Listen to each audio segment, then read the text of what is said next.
State attenti, provazioni inizino stasera. La plus grande menace du démon n'est pas pour votre corps, mais pour votre âme. Dieu vous aidera à traverser cette épreuve. Je sens qu'il va se passer quelque chose. Quelque chose d'horrible. Montre-toi, démon! C'est l'Antéchrist.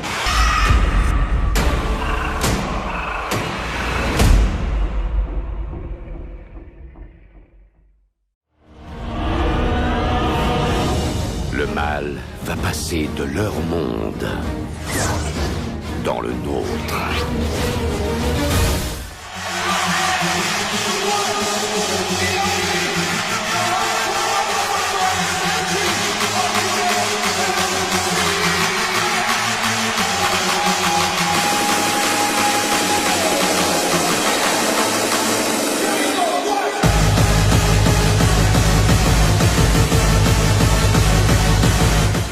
On vit des temps de folie. Et la plus noire des heures C'est au-delà de ce que j'imaginais. nous attend tous. Dans ma vie, j'ai vu des choses vraiment terrifiantes. Maintenant, je sais que tu verras pire. Par votre prière, accompagnez-moi dans mon voyage prochain à Jérusalem. Ainsi l'a demandé le pape devant l'American Jewish Committee. Dans son discours, le pape François a souligné avec joie les bonnes relations entretenues avec le monde juif, en prenant comme point de référence le Concile Vatican II. Parallèlement au dialogue marqué par la relation à Dieu, il est important de souligner la manière dont les juifs et les chrétiens peuvent œuvrer ensemble pour la construction d'un monde plus juste et fraternel. Alors, les chrétiens, c'est différent. Les chrétiens, ce sont une religion idolâtre. Jésus s'appelait Yeshua, était un Talmid Chacham, un érudit de Torah, qui est un élève de Rabbi Shua ben Prachia. Il revient à ce moment, le Rav, Rabbi Shua ben Prachia, est en train de dire Shema Israël. Shema Israël, il ne peut pas parler. Jésus vient, s'excuse encore, et il ne lui répond pas. Jésus s'est dit, c'est comme ça, j'en ai rien à faire, j'ouvre ma propre secte. Et il ouvre une secte, et il a incité les Juifs à pratiquer l'idolâtrie. L'Agmar dans Sanhedrin, page 107, il dit qu'il a pris une brique, et il l'a érigée, et s'est prosterné devant elle, lui a dit, tu es mon Dieu.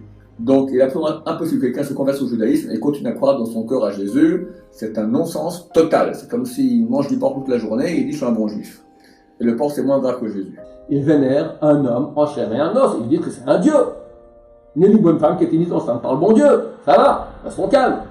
Toute la haine, l'antisémitisme qui est dans le monde, il provient de quoi? Pourquoi en Asie, ils ne sont pas trop antisémites? En Afrique, pas non plus. Que dans les pays qui ont connu la chrétienté, parce que ça fait 2000 ans qu'on les gave de peuple déicide, le peuple juif est un peuple déicide qui ne reconnaît pas le Christ, qui souffre pour cela.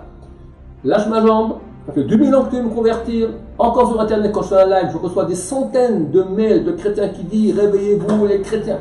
Ras-le-bol. En bon français, lâche ma jambe, ça va, on va pas se convertir, on veut pas vous convertir, arrêtez de vouloir nous convertir. Lâchez-nous.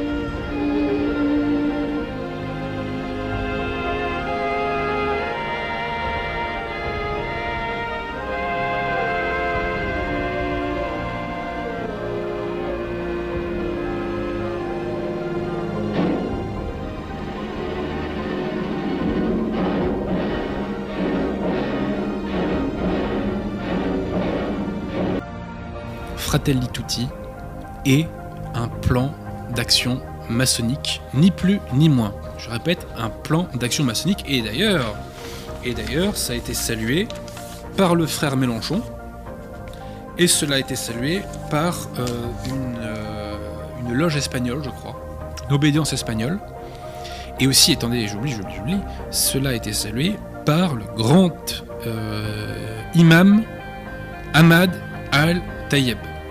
Voilà. Bon. Ça ne perturbe pas plus que ça d'ailleurs, je crois, les conciliaires. Permettez-moi de vous citer l'abbé Vigano. Lors d'une lecture rapide du texte de l'encyclique Fratelli Tutti, tout le monde serait amené à croire qu'il a été écrit par un franc-maçon et non par le vicaire du Christ. tout y est inspiré d'un vague déisme et d'un philanthropisme qui n'a rien de catholique. Cette encyclique constitue le manifeste idéologique de Bergoglio, sa professio fidei massonicae, donc profession de foi catholique, et sa candidature à la présidence de la religion universelle, servante du nouvel ordre mondial. Tant d'attestations de subordination à la pensée dominante valent peut-être les applaudissements des ennemis de Dieu, mais cela confirme l'abandon inexorable de la mission évangélisatrice de l'Église. Dans cette encyclique, entre guillemets, en effet, Bergoglio nous vend une unification planétaire. Unification planétaire qui, pour me répéter, ne repose pas sur le règne du Christ roi, mais sur une prétendue fraternité universelle et sur une prétendue amitié sociale. Car depuis l'apparition de cette encyclique, soit le jour de la fête de Saint-François d'Assise, en début octobre, il y a eu plusieurs officines des loges qui sont exprimées de façon publique, qui ont exprimé leur soutien à cette encyclique. Je pense notamment à Jean-Luc Mélenchon en France, qui est quand même assez connu, qui dit textuellement que l'encyclique l'a ému, car les mots qui sont dedans pourraient être les siens. Hein. Oui, effectivement, je suis d'accord avec lui. C'est quand même assez...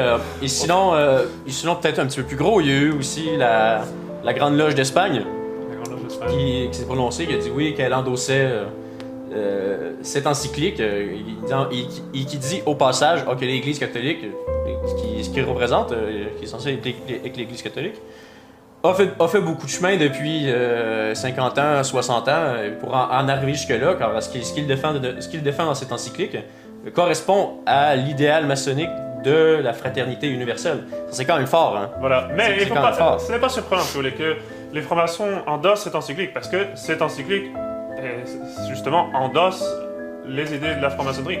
On retrouve dans cette encyclique comme tête de section, comme titre d'une des sections de cette encyclique, liberté, égalité, fraternité.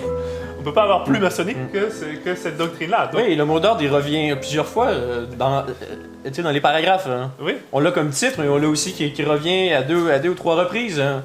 Il veut insister sur... C'est l'âme de cette encyclique. La fraternité dont il s'agit, c'est cette fraternité de la devise de la Révolution française. Ce qui est très fort, parce que la Révolution française a été condamnée par l'Église. Le pape Pie VI a condamné la Déclaration des droits de l'homme du citoyen. En tout cas, c'est pas vraiment la question ici, mais ça ne peut pas être plus opposé à la doctrine sociale de l'Église catholique. Les condamnations qui sont solennelles quand même de la franc-maçonnerie, on parle depuis Clément XII, tous les papes, étaient jusqu'à Pie XII. C'est beaucoup plus compliqué et simple en même temps qu'on ne pense. Qu'est-ce que la maçonnerie ? Des groupes d'hommes qui se sont réunis aux quatre coins de l'univers pour enserrer le monde dans un réseau aux mailles infranchissables. Nous sommes 50 000 en France, 500 000 en Angleterre, 3 millions en Amérique, c'est peu. Mais c'est énorme, parce que nous formons un bloc uni d'une seule volonté. Nous rayonnons partout, nous commandons partout. Ici, 300 parlementaires sont francs-maçons. En Angleterre, le roi fait partie de notre ordre. Aux États-Unis, le président est 32e. Il n'y a pas un pays où nous n'ayons nos appuis secrets, nos hommes, nos banques, nos groupes dévoués. Et ceci n'est rien.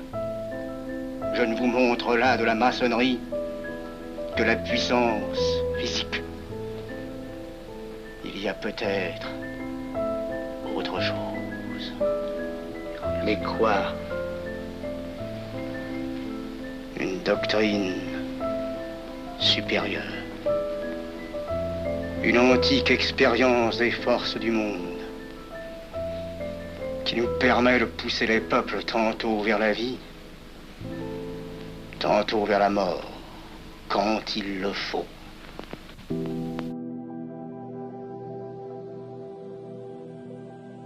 Les papes ont vécu cette franc-maçonnerie et au fur et à mesure du temps, on va voir chaque pape a ajouté quelque chose, une petite note ou une petite étude supplémentaire à la franc-maçonnerie, comme si au fur et à mesure du temps, l'Église découvrait mieux encore les projets de la franc-maçonnerie et finalement les dénonçait encore mieux.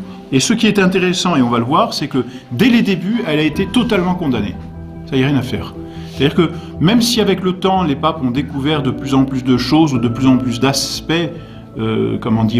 anti-catholiques de la franc-maçonnerie, eh bien, dès le début, on va le voir, les papes ont condamné la franc-maçonnerie et tous ceux qui voudraient y adhérer.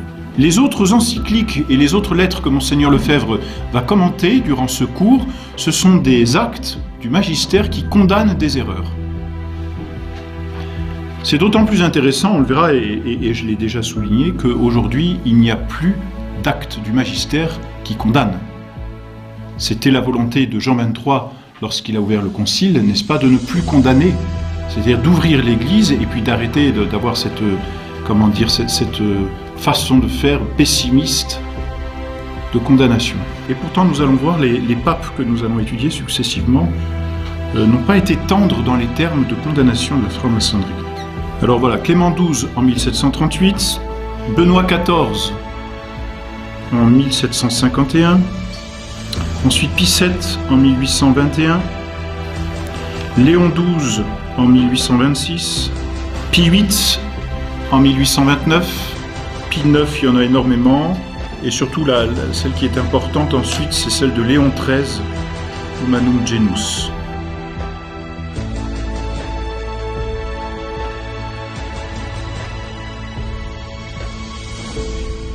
Malgré une place Saint-Pierre vide en raison du confinement, le pape a délivré sa traditionnelle bénédiction Urbi et Orbi en ce jour de Noël. Je prie pour tous ceux qui sont en charge de nos nations, de nos entreprises, de nos organisations internationales, pour qu'ils promeuvent la coopération et non la compétition, et qu'ils cherchent une solution pour chacun, des vaccins pour chacun, en particulier pour les plus vulnérables et ceux qui sont dans le besoin dans toutes les régions de la planète.